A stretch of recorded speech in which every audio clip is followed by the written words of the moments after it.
Okay, here's my 5. I got Carrie's family and Michael. Okay. Hi.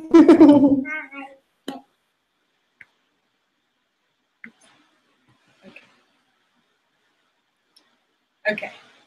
When I was growing up, I was always a little bit of a nerd. I had the rolling backpack, I got glasses when I was 8, and I was in choir. For some reason, as nerdy as those things were, none of those were the reasons that I was branded a nerd. What really got me that title was the fact that I was always reading. I was the kid who got in trouble for reading during class. I was the kid who got caught sleeping when I was supposed to be sleeping, reading under the sheets with a flashlight. My dad bought my sister and I bookmarks when we were younger. They were both set to 30 minutes, and to my sister, those 30 minutes were a chore, something that had to be trudged through. For me, 30 minutes was a punishment. 30 minutes? Is this a joke? As I've grown up, that's something that has stuck with me. Unfortunately, that's not how everybody else's childhood was, and that's certainly not how things are these days. It's not really a secret at this point that kids these days aren't reading the way they used to. According to DoSomething.org, 2/3 of students who can't read proficiently by the end of 4th grade will end up in jail or on welfare. On top of that, they've reported that 1 in 4 children in America, 25%, grow up without learning how to read. If we continue down this path, our country is going to be led by illiterate kids yelling YOLO after everything they do. StatisticBrain.com has gathered research indicating that 33% of U.S. high school graduates will never read a book again after high school, whereas 42% of college students will never read a book again after they graduate. Can you imagine that? I read so many books after I graduated high school that my mom told me I needed to get a job to pay for them because I was buying too many. On that note, StatisticBrain.com noted that 80% of U.S. families didn't even buy a book this year, and 70% of adults haven't been in a bookstore in the last 5 years. 5 years is a long time to not go in a bookstore. I shudder to think of how many hundreds, if not thousands of dollars I've spent on books. But I would rather spend that money on being educated than save money and be another sheep that follows the crowd. Now that I'm 48 days from graduating college, not that I'm counting, I'm really looking forward to finally having some free time to read. I haven't read a book for fun for this entire semester, and it is killing me. Why can't we instill that in our children? Why can't we make them love reading?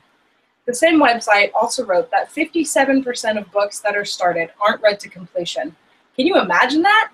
The thought of not finishing a book I start almost makes me physically ill. I might be alone on that, but we shouldn't have so many people that don't finish reading books. Jonathan Kozol has taught us that 50% of American adults are unable to read an 8th grade level book. There are 318.9 million people living in America. According to Kozol, almost 160 million of them can't even read an 8th grade book. These statistics show that people just aren't reading like they used to. Whether they're afraid of being nerdy or just don't find the joy in it, this is something that needs to change. If you don't want to hear it from me, maybe you'll listen to this Oxford professor.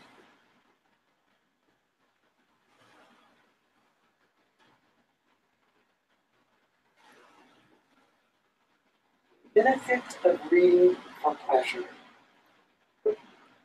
Why read? Why is reading so important? Numerous studies show that successful students at every age enjoy reading. They have developed a habit of reading for pleasure.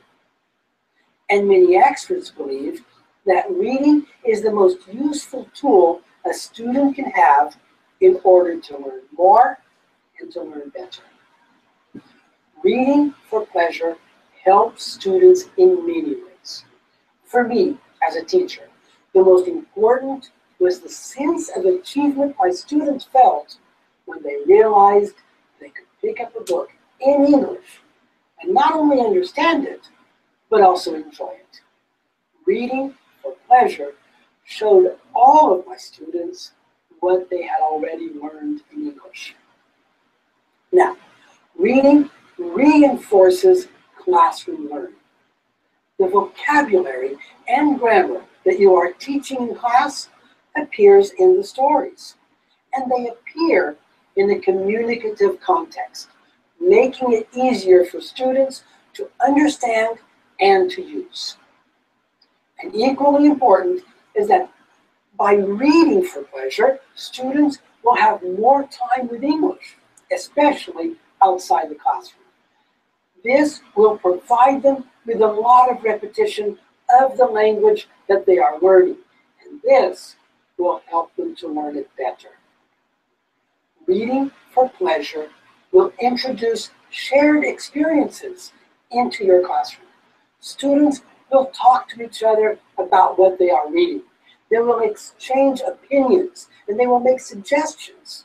A reading program will make them confident about learning, enabling them to learn more. If that video doesn't convince you to get your kids reading, I don't know what will. So I want to ask you a couple questions. Michael, what's the last book that you read? Lone Survivor. Okay, Carrie? Let's see. It was called The Witch's Daughter. I don't know who it was by, but it was pretty interesting. So Sophie likes to read My Little Pony comic books. Good one. Peter, do you like to read books? Yeah. What's your favorite book? Oh, Pingo. It's about an imaginary friend. Yeah. cute. Okay, so Michael, what's your favorite book? I have one. Okay, Carrie? Oh gosh, what's my favorite book? He has a favorite. His is Ready Player One. I don't have a favorite. I have. Nope, I don't have a favorite. Don't push button. Yeah, Don't Push the Button. That's a monster book, yep. Okay, good ones. All right, so I want us all to get to the point where we don't even have to think about those things to answer them. I want the answers to be on the tip of our tongues, ready to leap off at the slightest provocation. I want us all to be that annoying friend that says, well, one time I read, or this book I read said. While some people may find that annoying, I find it refreshing. I will listen to you talk all day long about one single topic if it's something that you learned from a book. We need to bring passion back into reading. It needs to be something that kids and adults see as a fun thing. It shouldn't have a negative connotation. It shouldn't be a chore, and it shouldn't be a punishment. It shouldn't elicit a negative response. I want kids to run home from school and beg their parents to take them to the library. I want parents to take their kids to the library so often that they get annoyed by the amount of time that they're spending there. Parents need to read to their kids, and kids need to see their parents reading. The best way to teach this is by being an example. How can we tell kids that they need to read if we don't? Set up a time at every night where your whole family gets together for a half hour to read their own books, or even to read a book together. Show your kids that reading is fun. We need to stop giving reading a negative connotation. We need to be building it up and encouraging kids to read. Right now, today, you can pull your child aside and read them one of your favorite books. When I was a kid, I remember my stepmom reading me the book Ella Enchanted. Every night we would read a chapter. By the end of the book, it wasn't all about the story like it was in the beginning. It was about the adventure. It was about getting excited to get in bed to hear the next chapter and to hear my stepmom read to me. It was about building memories. It was about building bonds that will never be broken, all thanks to some words on a piece of paper. Try that with your kids. Go home tonight and pick your favorite book and start reading a chapter to your kids every night. At one point, my stepmom gave me that book, her personal copy that she'd used in college. It had writing inside in different colors of gel pens, the spine's torn, the pages are bent, but it is one of my most prized possessions. I have fantastic memories of my stepmom reading me that book. Your kids can have that too if you give them the chance. You have no idea how much it will affect them now and even years, even decades from now. Give them books for their birthday and Christmas.